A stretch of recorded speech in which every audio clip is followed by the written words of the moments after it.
জামাত ইসলামী বারান্দার মিরাজপুর ইউনিয়ন শাখার সম্মানিত আমির মখলুদ কবিতা জনাব আবুল কাশেম তাকে তার বক্তব্যের জন্য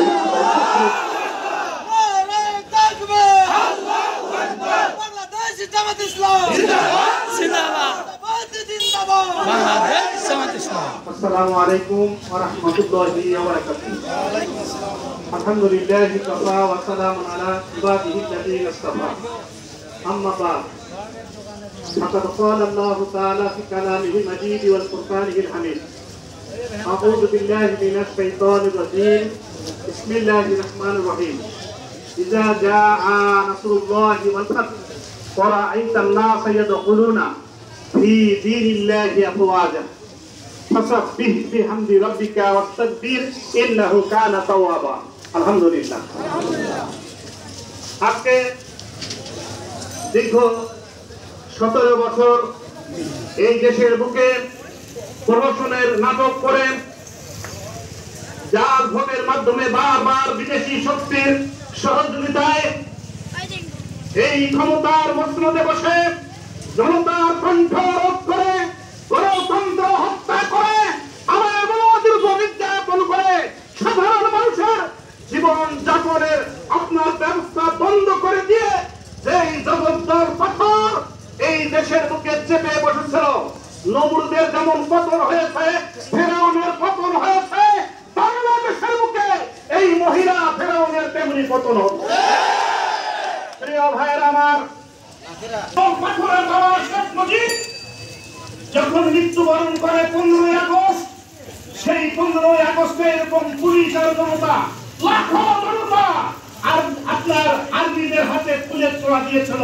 সেই আগস্ট মাসেই এই জগদ্দল পাথর এই জালিম হাসিনার পতন হয়েছে জনতার আর্মির সহযোগিতা। প্রিয় ভাইয়ের আমার, একথা সত্য। জনগণের বিরুদ্ধে গণতন্ত্রের বিরুদ্ধে ভূমিকা রাখা যায়, ক্ষমতায় চিরদিন থাকা ইসলামের বিরুদ্ধে, ইসলামী আন্দোলনের বিরুদ্ধে যে নেতা শুধু বাংলাদেশ নয় পৃথিবীর বুকে যারাই হাত দিয়েছে তারাই পতন হয়েছে। যেদিন তুমি জামাতকে নিষিদ্ধ করেছ, আল্লাহ তোমাকে এই দেশের জন্য নিষিদ্ধ করেছে, আর কোনদিন তুমি ফিরতে পারবে না। ফিরতে পারবে পারবে। যেমন মুহররম মাসে ইমাম হুসাইনের উপর নির্যাতন করেছিল, 2 বছর পার হয়নি, জনগণ ইয়াজিদকে ধরে হত্যা করেছে, তার ছেলে মেয়েদেরকে হত্যা করেছে, ওদের লাশ কুকুরকে খাওয়াছে।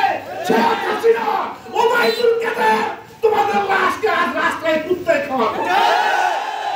কাজে আসুন, এই দীর্ঘ আন্দোলনে যারা শহীদ হয়েছেন আমরা তাদের রুহের মাগফিরাত কামনা করি। যারা সময় দিয়ে শ্রম দিয়ে যে আপনার আর্মি ভাইয়েরা, পুলিশ ভাইয়েরা, কালকে মিরপুর 10 নম্বরে পুলিশ যখন ছাত্র জনতার উপরে গুলি চালাতে আসছিল, আর্মিরা নিষেধ করেছে, তারপরে আসছিল আর্মিরা পুলিশকে 10 জনকে গুলি করে আহত করেছে। বলেন আলহামদুলিল্লাহ। আসতে তাদের দেয়নি, এটা আল্লাহর ফয়সালা। আসুন, আমরা এদেশ স্বাধীন হলো, 71-এ স্বাধীন হয়েছে, আজকে 24-এ স্বাধীন হলো। এই দেশ স্বাধীন দেশটাকে যে ইসলামের জন্য যারা জীবন দিয়েছেন সেই ইসলামের সমাজ বিধান, কোরআনের বিধান এদেশে আদুকে আমরা কায়েম করব। তা না হলে আমরা ঘরে থাকবো না, আমরা চুপ থাকবো না। কোরআনের সমাজ কায়েমের আন্দোলনে সবাই শরীক হন। এই আহ্বান জেনে কোনো ভাঙচুর করার দরকার নেই। আল্লাহর কাছে দোয়া করেন, দুরকাত করে নামাজ পড়তে পারেন শুকরিয়া হিসেবে। আমি নামাজ পড়ে এসেছি, আপনারাও পড়বেন শুকরিয়া, গিয়ে মাগরিবের পরেই পড়বেন। আল্লাহর কাছে দোয়া করেন, আল্লাহ এই জালিম থেকে তুমি উদ্ধার করেছো, দেশটাকে তুমি ইসলামের জন্য কবুল করো। আল্লাহ আমাদের সবাইকে তার দ্বীনের পথে সচেতনার সঙ্গে চলার সুযোগ ও তৌফিক দান করুন। যারা অস্থায়ী সরকার হবে তারা যেন আপনার সঠিক দিক নির্দেশনা দিতে পারে জাতিকে, তাদেরকে আল্লাহ যেন এই সুযোগ দেয়, তৌফিক দেয়। এই উদাত্ত আহ্বান জানিয়ে সবাইকে আমরা কাউকে খবর দেয়নি, আপনারা নিজ উদ্যোগে এসেছেন। জনতার উল্লাস বুঝে যায়, মানুষের মধ্যে যে ক্ষোভ ছিল তার এই বহিঃপ্রকাশ ধরে বলে ঠিক। আল্লাহ আপনাদের এই কাজের জন্য যা যা দিক, আপনাদের এই চরম সময়কে কবুল করুক। আমরা আবারও আন্দোলনের দিকে ফিরে যাব, আন্দোলনের পথে চলবো। আল্লাহ সেই সুযোগ ও তৌফিক দান করেন। আমি সবাইকে মোবারকবাদ জানিয়ে আমি আমার কথা এখানে শেষ করছি। ওয়া আখিরু দাওয়ানা আলহামদুলিল্লাহি রাব্বিল আলামিন। আসসালামু আলাইকুম ওয়া রাহমাতুল্লাহ। নারায়ে তাকবীর, নারায়ে তাকবীর, আল্লাহু আকবার। বাংলাদেশ জামাত ইসলামী জিন্দাবাদ জিন্দাবাদ জিন্দাবাদ জিন্দাবাদ। বাংলাদেশ জামাত ইসলামী নারায়ে তাকবীর, আল্লাহু